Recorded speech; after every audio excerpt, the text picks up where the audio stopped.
Hello and welcome to a weekend news episode of the Leveraging AI podcast, a podcast that shares practical, ethical ways to leverage AI to improve efficiency, grow your business, and advance your career. This is Isar Metis, your host, and we have another jam-packed week of AI news.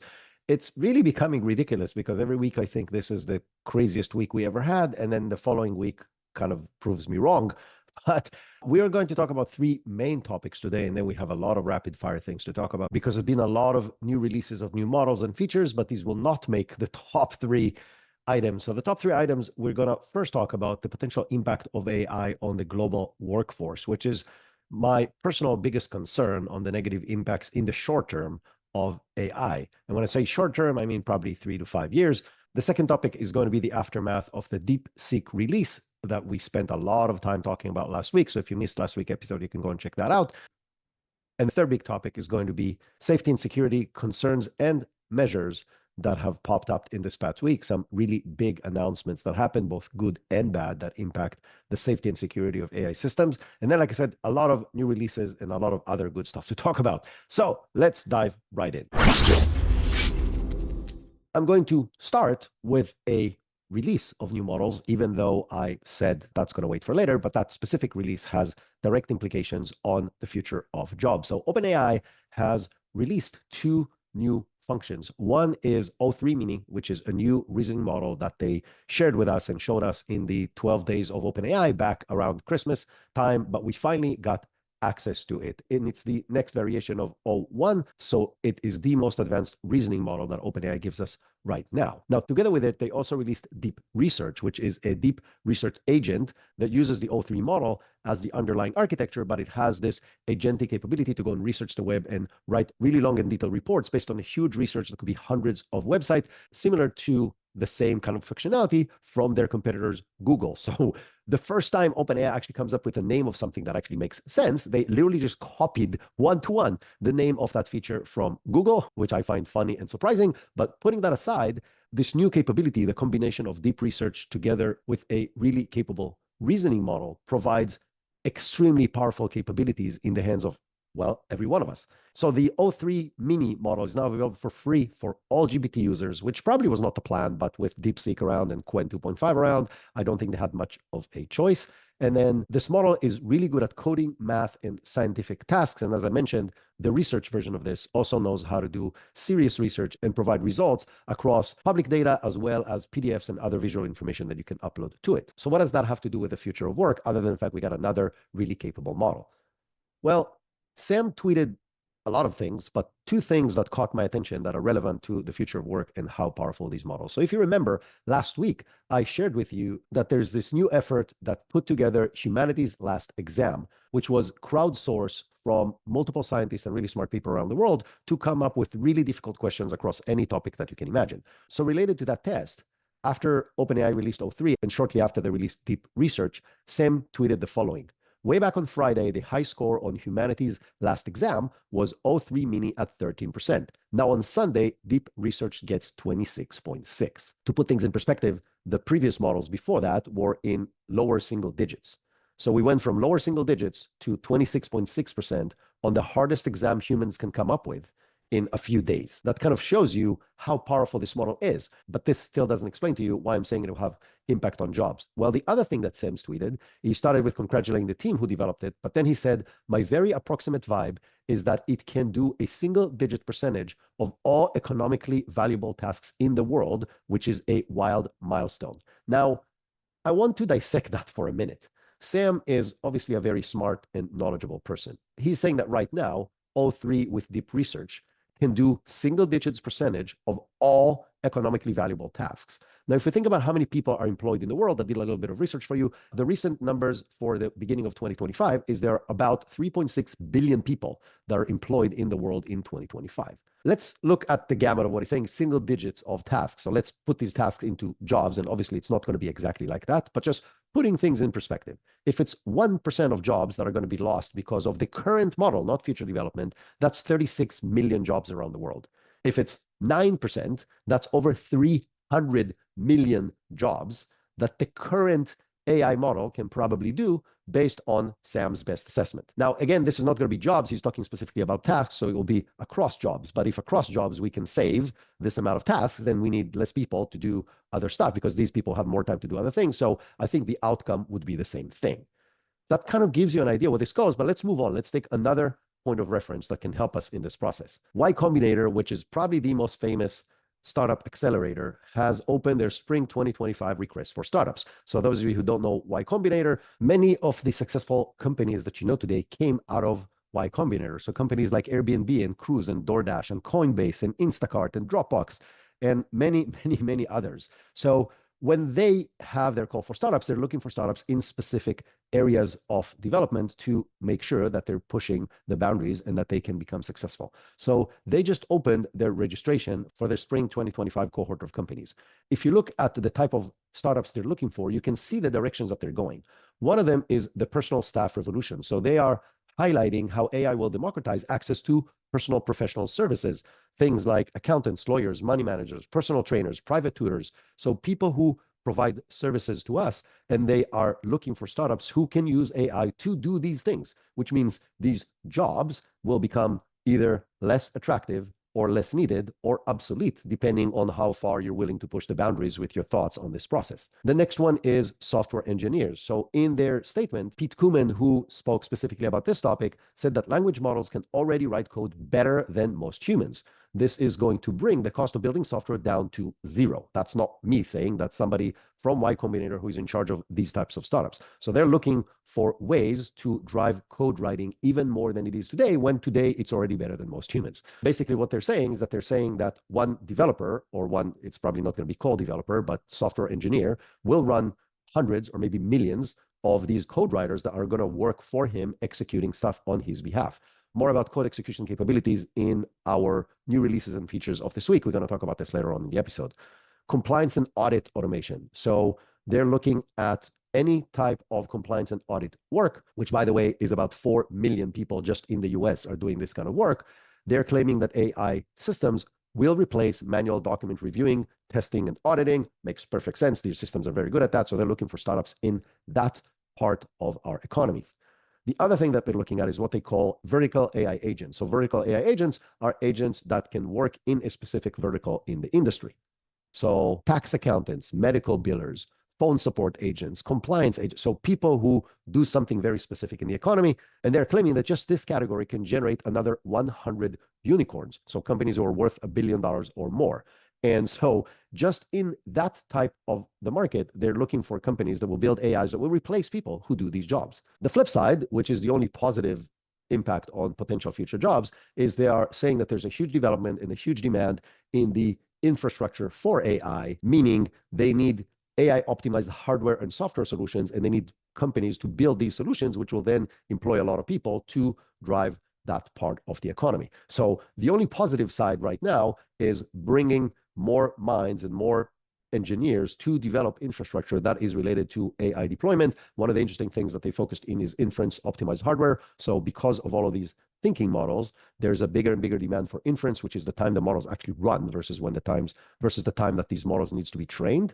And that is still behind compared to the training world, even though there's a few really successful startups in that field. We talked about Grok several times on this podcast as an example. So this gives you an idea where the world is going, right? On one hand, we have models that are getting better and better and cheaper that can do, based on Sam Altman, already 1% of all tasks in the world. And then you see where Y Combinator are going. But that's just on white collar jobs. But on the flip side, we see huge advancements and big announcements being made by the humanoid robots companies in that entire industry. So as an example, Figure AI, which is one of the leading robotics companies in the world, just announced that they're planning to produce 100,000 humanoid robots in the next 4 years. Now, they already have strategic partnerships with BMW and Microsoft. They already have robots being tested and working at actual BMW facilities. Now, they are obviously not the only company in this field. You have companies like Tesla and Agility Robotics and Boston Dynamics and Unitree are all developing very capable robots. China in this field as well is being a very strong competitor, with 8 of the top world's 16 humanoid robot companies coming from China. And so they are not alone. If you remember, we talked about Tesla planning to create millions of these in the next X number of years. Again, that's Elon Musk, and you need to put things in perspective. But yet, there's going to be hundreds of thousands of these robots for sure in the next 4 to 5 years being deployed and taking over blue collar jobs, initially in factories and then in other parts of the economy, including supporting us in our homes, in our yards, in our neighborhoods, and so on. The interesting other announcements from Figure this week is that they're going to abandon their partnership with OpenAI, which provided the software to run these robots until so far, and they're developing their own in-house capabilities that they believe will be better tailored for the needs of their robots. That might be something that is driven by the fact that OpenAI are planning to develop their own robotics capabilities, which we talked about in previous episodes, and we're going to talk a little more about today. So before we continue with the news, with all that risk to future of work that will impact people individually as well as organization, the question is, what can you do? And the very first thing you can do, and you have to focus on this, whether for your own career or for the success of the organization that you're running, whether it's a department or an entire company or a team, the most important aspect is training. And that's why I've been focused on AI education and training since I established Multiply, which is the company that I'm running. We have trained hundreds of companies so far on AI implementation, and the next cohort of our highly successful and sought after AI business transformation course is starting on February 17th. So this is just over a week from the time this episode goes live. So you still have time to sign up and join us. We already have multiple people who has joined this cohort. This is probably the last time before May that we're running a public course, because most of the courses that we're running are private to specific organizations who invite us to teach their people. And so if you want to learn on how to implement AI and to learn across the board on tools, system, processes, strategies, mindset, everything you need to know in just 8 hours, come join us. It's 4 weeks, every Monday, noon Eastern time. There's going to be a link in the show notes, so you don't forget. Oh, if you're interested, open it right now, click on the link and come join us to really prep you much better for the future with AI in the workforce. And now back to the news. Another company that is making big waves in this world is Boston Dynamics. They've been around for a very long time. I'm sure you've seen videos of the robots dancing and doing Christmas celebrations and climbing things and so on. So they just announced a partnership with the Robotics and AI Institute, known as RAI. And the goal is to enhance reinforcement learning for their Atlas humanoid robots. Now, both of these organizations were founded by the same guy, Mark Railbert, and he's a former MIT professor, and he has been at Boston Dynamics for 30 years, and now he's running the other company. And the goal is to create simulation-based environment and other solutions to allow training robots faster, better, and more efficient. Very similar things to what NVIDIA is doing with their robotic infrastructure. So a lot of progress is made in that field, which will accelerate the capabilities of robots to do basically any task that we do and beyond in the next few years. Now, in a recent US PTO trademark application, OpenAI is revealing some of their plans for the future. So the one that is related to this particular topic is robots. They are planning, and I shared that with you in the past, they already hired people that are robotic engineers, and they are developing their plan to build their own humanoid robots. If you remember, I mentioned that in previous episodes, they actually had a humanoid robots department back in the past. They deserted those plans, I think, in around 2019 or 2020, and now it's coming back because it's obviously a huge economical potential for the future, and so they're going down that path as well. So we're getting more and more companies who are developing robots that are becoming more and more capable that can take off blue-collar jobs as well. I'm personally not optimistic about the outcome of this. I know people are saying that AI, like any other revolution, will generate more jobs that we can anticipate than the jobs that it's taking. My personal opinion is that it's very, very different than previous revolutions on two different measures.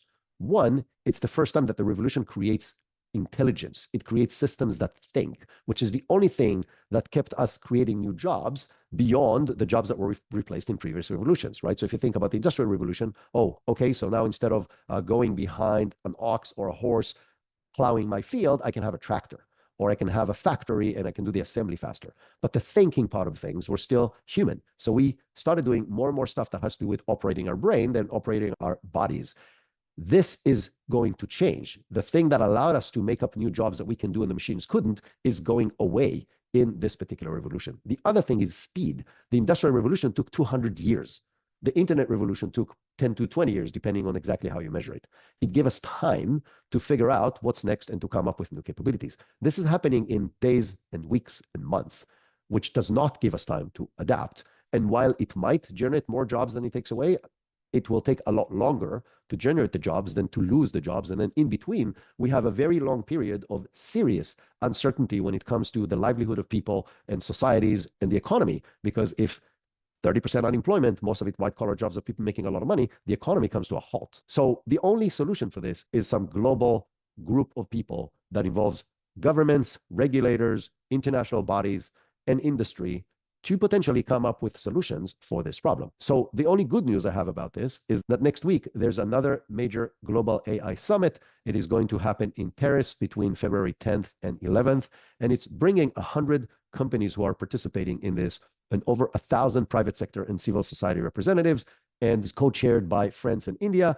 But there's a lot of really high-profile individuals that are going to participate, including the French president, the Prime Minister of India, the US Vice President, so J.D. Vance is going to be there, China's Vice President, OpenAI Sam Altman, Google's CEO Sundar Pichai, and many other important people. Interestingly, the UK Prime Minister is not going to be there, and another person who's not going to be there is Elon Musk. I don't know, it's because if he's doing other things, or because he wasn't invited, or because Sam Altman is there. Whatever the reason is, Musk is not going to be there, and I'm sure we will hear his opinion about what he thinks about this group.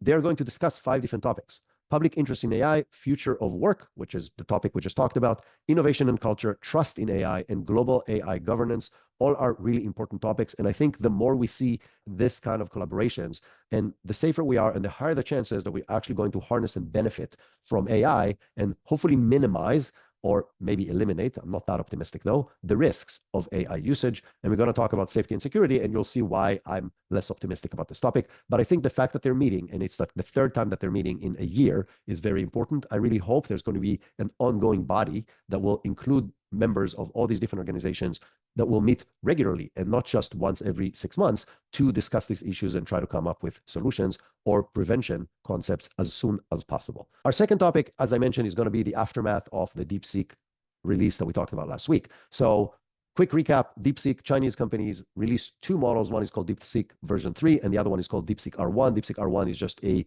thinking, reasoning version of their model, and that model came out of nowhere to the top 10 in the chatbot arena, overpassing the best reasoning model at that moment, which was OpenAI O1. The other crazy thing was that they claimed that they trained this model on $5.6 million compared to the billions that are being invested in the US. They now released a new aspect to their model that is called Janus Pro, which replaces their previous Janus capability, which is their vision aspect of their model. This new model adds to the multimodality of their DeepSeek capability, and it is very good at generating images, and it's even better at evaluating and understanding images. And it outperforms OpenAI's models in both aspects, both in the generation and understanding of visual content. So in addition to all the capabilities they introduced last week that are very powerful, now it's addressing multimodal aspects as well, which will make their offering even more attractive. That being said, there were big concerns when the model came out that this model comes from China and how safe it is to use and so on. So there's a big backlash on this. And there's 2 aspects to this. One is several different companies who do vulnerability testing on these models have tested DeepSeek's model, and it failed 100% of the vulnerability penetration tests. So in one of the companies that does this regularly to these models, tried 50 different types of malicious prompting, and all 50 went through and were not blocked. So I don't know if you're familiar with the concept of jailbreaking a model, but the idea is all these models come with different safety features, and jailbreaking basically means I will find a way to trick your model and still go beyond its limitations to do stuff that the model should not allow you to do. And as I mentioned, DeepSeek failed every single jailbreaking attempt that was thrown at it. And it was in 6 different categories of general harm, cybercrime, misinformation, and illegal activities. You can do all of that with DeepSeek's model. That is obviously raising very, very serious concerns, especially that this model is open source, meaning you can take this model and run it yourself and make whatever other manipulations you want to it to make it even less restrictive, and then you can do really bad things with it. Now, the testers claiming that beyond the fact it gave these answers, it became what they're saying, and I'm quoting, unusually detailed responses to restricted topic that it's not supposed to respond to. Now, that just adds to the fact that this model is based in China and that it's running on Chinese servers, and hence the Chinese government may or may not have access to the data. So major governments and governments bodies around the world has banned the use of DeepSeek and has blocked it in their servers, in their IPs, in their app stores, and so on. That includes the Pentagon, NASA, US Navy, the Congress, Italy's Data Protection Authority, Asian governments like Taiwan, which makes sense with their really great relationship with China, and Texas as a state all banned that. And there's a list of thousands of companies and corporations who also banned DeepSeek for all these reasons. The EU, in addition, has shared their concern over GDPR compliance. And so This model, what it was developed very quickly and shows really amazing capabilities and really took the AI world by a storm, has serious issues when it comes to data safety. As I mentioned, the solution is obviously learning everything you can from it or using the model, hosting it on your own. And then a lot of these concerns go away. So if you just want to benefit from the capabilities of this model and enjoy the fact that it's significantly cheaper and that it's open source, you can literally host it yourself, or it's already available on AWS and Azure. So if you're running on those models, you can have your own variation on the model running on your hosted environment on these platforms. Now, still staying on the topic on the implications of DeepSeek, one of the questions that was asked is how the hell they did this at $5.6 million. I shared with you last week that Dario Amodei actually said that's not a big deal and that current models will cost that amount of money, or at least the same ballpark, and that actually distilling a model, meaning training a model on other models, which what everybody believes they have done using OpenAI's 4.0, distilling a model and moving it to a reasoning model is not that hard. Stanford University, together with researchers from the University of Washington, were able to prove that. So they just released a new model called S1 that can compete with OpenAI's O1 model and DeepSeek's R1 on math and coding tests. And they've used $50, yes, $50 in computing time to train this model. So they have used Google's Gemini 2.0 flash thinking model combined with Qwen, which is the model that Alibaba released last week, to train this new model, and they've done it in 30 minutes using 16 NVIDIA H100 GPUs, which ends up being about $30 of compute to train this model. Now, will it be really as capable across the board? Probably not, but their goal was to prove a point. They also released everything that they did, including the code and the training data and the training process as open source, so now other researchers can do the same thing. So this has good news and bad news. The good news is this may help us to save huge amounts of money and compute and power and pollution by using these methodologies. The bad news is it's accelerating the development of new models even beyond the crazy rate that it is today. But it definitely proves the point that it's possible to use an existing model, an existing powerful model, to train a new thinking variation of this model for almost free. But that being said, the impact on the large companies in the US that are developing AI, so Google, Anthropic, Meta, etc., has been exactly the opposite. You would assume for a minute that they would say, oh, we can now save billions by using these methodologies. Let's rethink our spending. Well, exactly the opposite is happening. So Alphabet, Google's holding company, has announced that they're planning a $75 billion CapEx investment in 2025 in AI infrastructure, a 42% increase to the crazy AI spending they had in 2024. So each and every one of the companies are going to spend tens of billions of dollars in 2025 to maintain their lead in the race. Sundar Pichai, Google CEO, said, part of the reason we are excited about the AI opportunity is we know we can drive extraordinary use cases because the cost of actually using it is going to keep coming down, which will make more use cases feasible. So what he's saying, and I heard that from multiple people across the industry and beyond, is that the fact that it's becoming cheaper is not going to reduce the AI usage. It's actually going to make it explode, which means they will need more compute, more models, and more everything, just because it will become relevant to a lot more use cases and available to practically everybody because the individual use case will be practically free or very, very close to that. Staying on the DeepSeek topic, DeepSeek's researchers actually shared their thought about Huawei's Ascend 910C, which is their latest AI processor, which is supposed to compete with NVIDIA's offering. And they're claiming that based on their research, it achieves 60% of NVIDIA's H100 inference performance. And they're saying that by manipulating how it works, they can actually achieve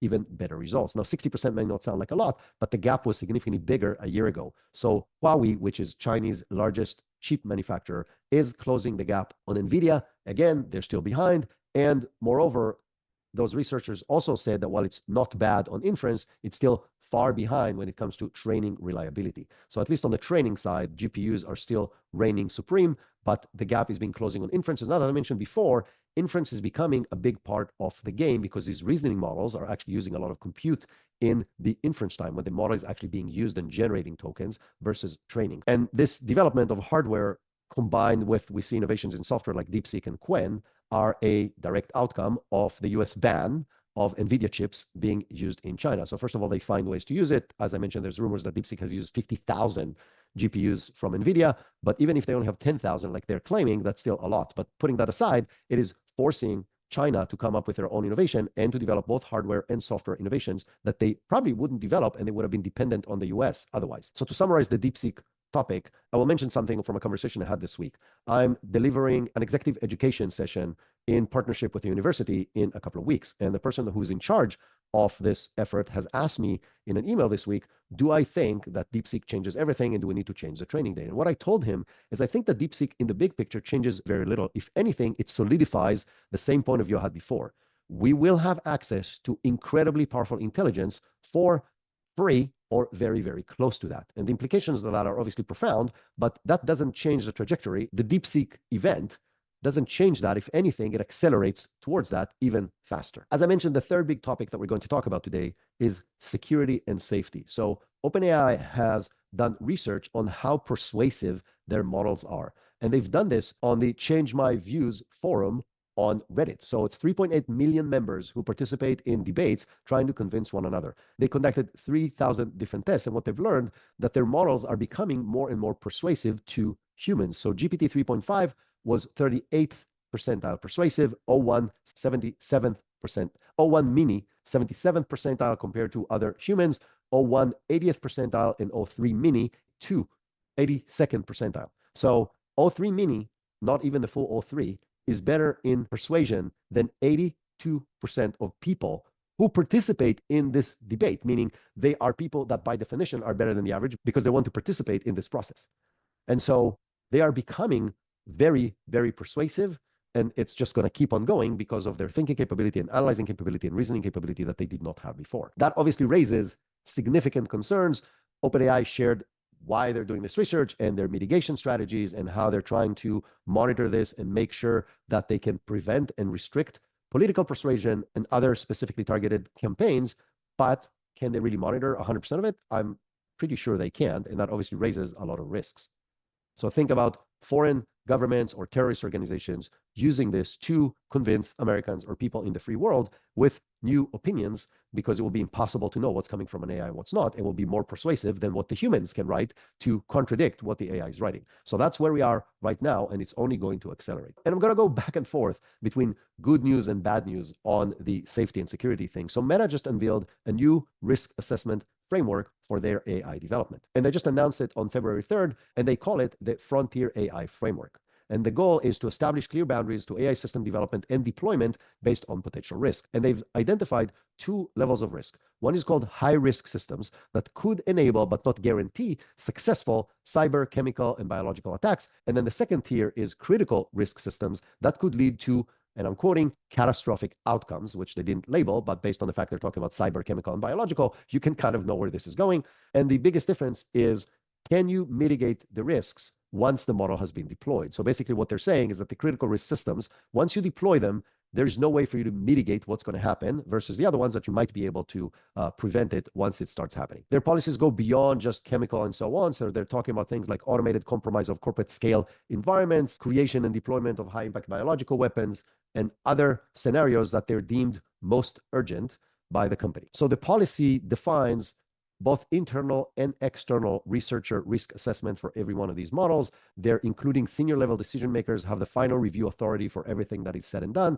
and relying on multiple types of tests across the different risk levels instead of relying on one specific test. And the outcome is that high-risk systems will be limited internal access and deployment only after risk mitigation, and critical risk systems will have enhanced security protocols internally and potentially will lead to development suspension. So they're basically saying that they're going to stop the development of AI systems if they deem that it could lead to catastrophic critical risk. I'm very happy to hear that. But that being said, that's just one company that decides on its own what the risks are and that are in huge competition with other companies who are doing the same thing. And as I mentioned, I'm going to go back and forth between good and bad security announcements. So Google just decided to abandon their 2018 AI weapons ban. So since 2018, they had a restriction on allowing weapons and surveillance development based on their AI models. And as of February 4th of 2025, they are removing some key components of that. So their previous policy prohibited the usage of AI for technologies causing overall harm, weapons or injury causing implementations, surveillance violation international norms, and technologies that could go around international law and human rights. And the justification they're citing for why they're removing this is that the need for democracies to lead AI development involving industry standards, geopolitical AI competition, and that they're saying that they're going to focus on appropriate human oversight rather than just banning the whole thing.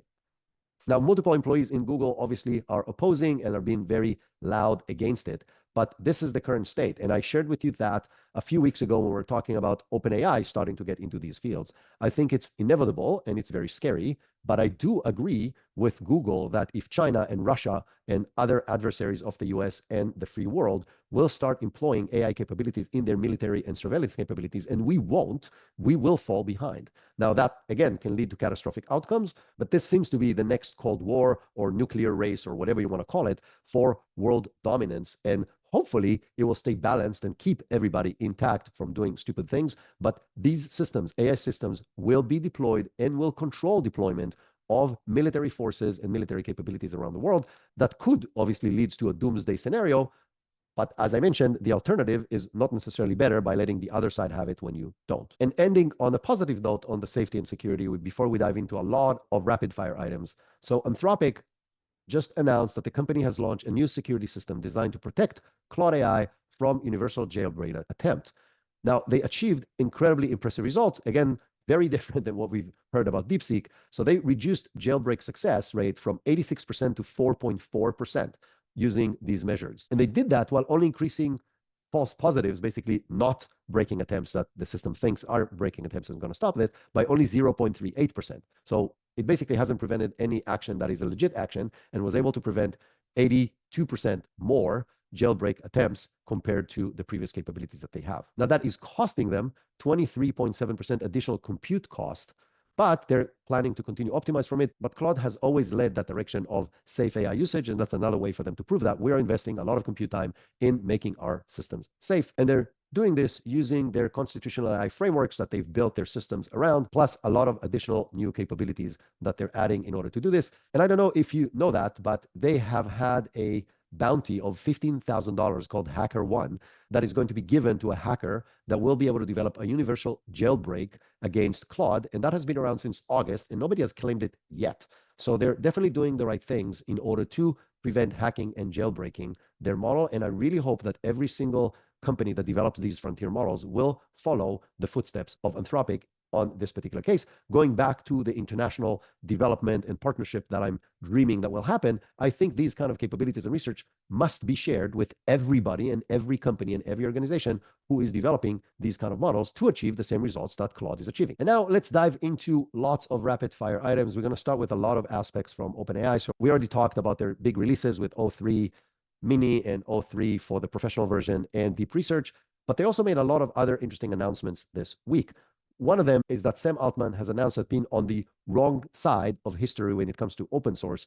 Basically, and I don't know if that comes as, again, the aftermath of DeepSeek or anything else, but in a Reddit AMA Ask Me Anything, Sam basically admitted that the fact that they went to completely closed source might have been the wrong decision. And he basically said that they need to figure out a different open source strategy. In the same lines, Kevin Whale, who is their chief product officer, has revealed that the company is considering open sourcing older, non-state-of-the-art models, which they haven't done so far. Now, is that going to be impactful? I'm not really sure, because now we have open source models who are competing with their state-of-the-art models. So if they're going to open source their older models that are not competing, they won't be able to compete in the open source world. So I'm not really sure I understand the logic behind it, but I think they understand that the open source world is accelerating and it's closing the gap on the closed source world. So the whole point of what they're doing maybe not be that impactful and effective. And so they're obviously rethinking it. What will that lead to? I'm not 100% sure, but I will update you as there's stuff to update. Now, in the same AMA, Sam touched on a few other things. He did not give a specific timeline on GPT-5. He's saying that they're working on it, but it's unclear when will that become available. There's going to be new features and new capabilities for the O3 model coming in more than a few weeks, but less than a few months. He also mentioned that they're developing a successor to DAL-E, which is their image generation tool that is way behind the competition right now.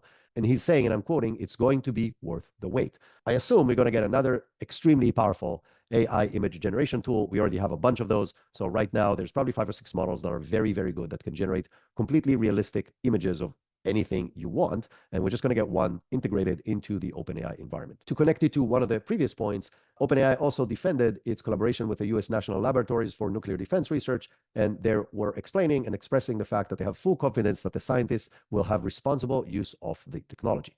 Whether that's true or not, time will tell, but that's their statement, which you wouldn't expect them to have any other kind of statement. A very interesting and positive development from OpenAI is that they announced the rollout of an education-specific ChatGPT version for California State University system that is going to reach 500,000 students and faculty across 23 campuses. Now, as you probably know, OpenAI has created a ChatGPT EDU version back in May of 2024, and it was deployed to some prestigious institutions such as Wharton and University of Texas at Austin and Oxford University. But this is a much broader deployment of a high education specific model that is going to be deployed across the largest public university system in the US. Now, the main features include personalized tutoring for students, study guides generation, as well as administrative task automation for faculty. So it's going to help both professors and students.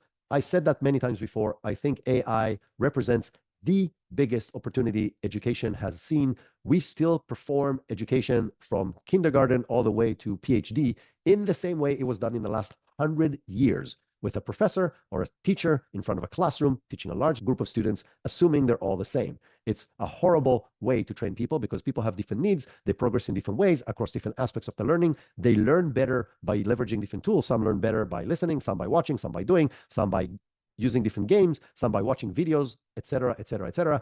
And AI will allow us to, for the first time in history, to provide any person, any kid on the planet, personalized tutoring aligned with their needs, aligned with the things they need or want to learn, aligned with their capabilities on different aspects, and aligned with how they learn best. And I really hope that this is where this is going to go. First, it will provide education for all. And second, it will make the existing education in places that it's already available significantly more efficient, hopefully making teachers more of mentors than the people who actually teach the material, and allowing people to guide people or kids through the process in the most effective way. Now, I mentioned before that OpenAI has filed some patents. Well, one of the things that Sam Altman confirmed this week in an interview with the ELEC, which is an organization in Japan, that they are indeed developing a device, and that they're working in collaboration with the legendary Apple designer Johnny Ive. I've shared these rumors with you in the past. Well, now they've confirmed these rumors. Sam emphasized the fact that voice will become the user interface medium of the future. I can tell you that right now, I personally use the advanced voice mode on ChatGPT as well as the live streaming on Gemini regularly, and it literally changed the way I work with AI models.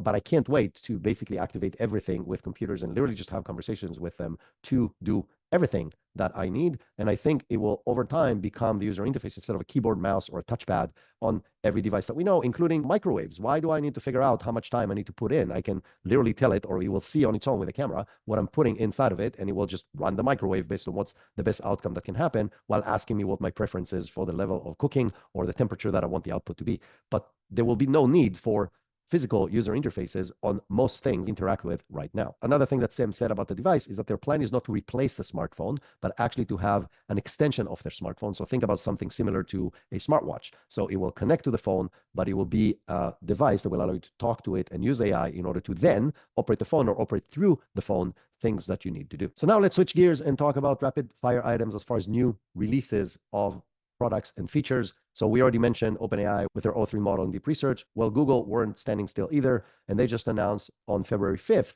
that the company has made the entire Gemini 2.0 family generally available. And there's going to be 3 different models: 2.0 Flash, the smallest model with 1 million tokens context window, which is way beyond everybody else. Then you have Gemini 2.0 Pro, which is an advanced model that is available through paid members with 2 million tokens context window. Again, now twice what you get in Flash. And then there's Flash Lite, which is built for cost efficiency.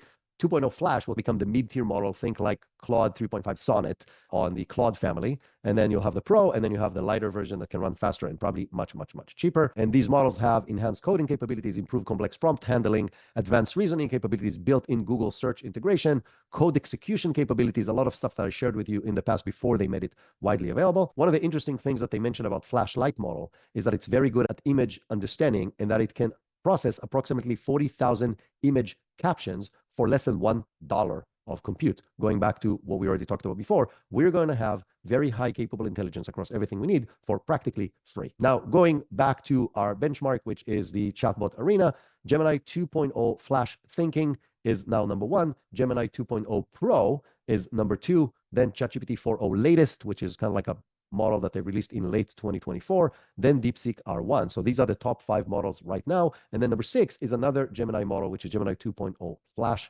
And so what you can see, as I mentioned last week, is that Gemini basically took 3 out of the top 6 models in the world right now as far as the success of the results based on usage of actual people, which is how the chatbot arena works. And I anticipate, like I did a year ago when they were still far behind, that Google will keep on leading this race because they have access to more of everything you need in order to make this work. More compute, more engineers, more money, more data between Google Search and YouTube and other platforms that they control, and huge distribution across the entire Google ecosystem. Another company that made a big release this week is Mistral. We talked about Mistral many times in the past on this podcast. Mistral are an open source platform from France, and they just released a new multi-modal version of their Le Chat model. They just released it on February 6th, and it has faster answers than probably any other open source model right now. They're claiming 1,000 words a second, advanced document processing with superior OCR capabilities, code interpreter to create and run code on the platform, image generation powered by Flux, so not their own, but it's integrated into the models, and new memory capability similar to what we have now in several different platforms. There's going to be a free tier and a paid tier for $15 a month. And very interesting, they're developing more and more enterprise relevant tools, which are not surprising. So secure environment deployment, custom tool integration, tailored model customization, and also they're coming up with new connectors to existing work environments within enterprises. So like all of these companies, they're pushing very, very hard into the enterprise world. And being an open source company, it actually makes a lot of sense because it obviously allows you to host it on your environment while keeping your data secure. Another company that made a big announcement this week is GitHub. GitHub, one of the most commonly used coding environments. They just shared that they're releasing 3 different AI capabilities. One is called Agent Mode for autonomous coding. The other is Copilot Edits. And the third is Project Padawan Reviews. The most interesting one is obviously the Agent Mode. And Agent Mode allows self-iterating code generation, automatic error recognition and fixing, terminal command suggestions, runtime error analysis with self-healing, and it is going to be available for everyone who's using Visual Studio, which is the code platform that it's integrated into. Biggest difference here of all these 3 platforms is that it will replace not just writing short code snippets, but a much bigger portion of the coding ecosystem and process. And as I mentioned in the beginning of this episode, when we were talking about Y Combinator, this is where it's going. Like coders will sometime in the near future will write very little code, and they will depend on these platforms to write code on their behalf, which will allow them to create significantly more code faster and much, much cheaper, which will allow us to do future developments better than we can do them right now. Another big release this week that is very interesting and very scary is ByteDance, the company behind TikTok, has released what they call OmniHuman, which is a tool that generates videos of people based on a static image of them and a voice sample. So you can take an image of any person, and they've shown multiple examples of celebrities as well as historical characters. And then they took a voice sample of that person, and it generates a very realistic motion of that person speaking as if it's the real person. That's just another really amazing deepfake capability, which on one hand is amazing because you can bring to life historical characters for educational purposes. So one of the examples they showed is Albert Einstein speaking about whatever you want. And so you can use it for educational reasons, which is really cool. But on the other hand, it's deepfake, and it will allow to replicate any person on the planet in a very highly realistic way in seconds. Now, right now, it's still research, but I would not be surprised if this becomes a part of the TikTok platform sometime in the very near future. Another interesting announcement on new types of models, but not the models yet, is that a new European AI alliance has emerged. It's called the Open Euro LLM, and they have launched with 52 million euros in funding. And their goal is to allow an independent open source development of models by Europe in order not to rely on the dominance of US and China, and to allow a consortia of European organizations to develop a European-based language models and other AI capabilities. And as I mentioned, the goal is to make it full open source, including everything, models, software, data, and evaluation, true open source capabilities. And then the last topic I want to talk about is the new announcement from the US Copyright Office. They just came out with a second report, and actually with 2 different parts to it, that is highlighting a significant change from their initial view of AI, but they're still claiming that the law doesn't need to be changed. They're just elaborating on it. The original ruling from a year ago said that basically anything that is AI generated cannot be copyrighted. And now they've changed their opinion a little bit, and they're basically saying that if the process was initiated by human ingenuity, or if the significant part of work was human, then it's still copyrightable and can be protected under copyright laws. One of the things that they made very clear is that prompts alone do not provide sufficient human control to make user of the AI system authors of the output. Meaning, even if you wrote a 3-page prompt to generate an output, the output is not protectable from AI laws in the US, but they give other examples where work that is co-created or initiated by the human is protectable. I have a very personal example of this. A lot of the content that I create is an output of this podcast. I take the podcast and run it through AI systems, and that generates blog posts, social media posts, ideas for content, and other stuff. And that now is protected because it's derived from the content that I'm creating on the podcast. Another example that they gave is that if you're a painter and you start with a scribble that you create and then you use AI to improve it, it's still yours and can be copyrighted. I think that will continue to evolve. I think serious prompting versus short prompting, and I don't really know how to define that in a legal way, will also be considered eventually, because it's still something that I'm inputting into the system in order to create an output that another person will not be able to do because they did not have my ability to do it, which is the whole point of copywriting. So I think that will continue to change, but the fact that they finally moved from anything with AI is not copyrightable to, okay, some things are, is saying that they understand where the world is going and that they're open to change. That's it for this week. We'll be back on Tuesday with another high-to detailed episode that you are going to absolutely love. If you are enjoying this podcast, please rate us on your favorite podcasting platform. It will take you 5 seconds. So pull up your phone right now and click the 5-star review and write whatever you think about the podcast, or reach out to me on LinkedIn and give me any feedback. I love getting your feedback on LinkedIn, and I get a lot of it almost every single day. So good, bad, ugly, whatever you want to say, I really want to hear about it. And while you're at it and you have your phone open, please share it with other people that can benefit from this. I'm sure you know a few people that if you think about it for a second, you can say, oh my God, so-and-so has to listen to this podcast as well. And so please share the podcast with those people. And until next time, have an amazing weekend.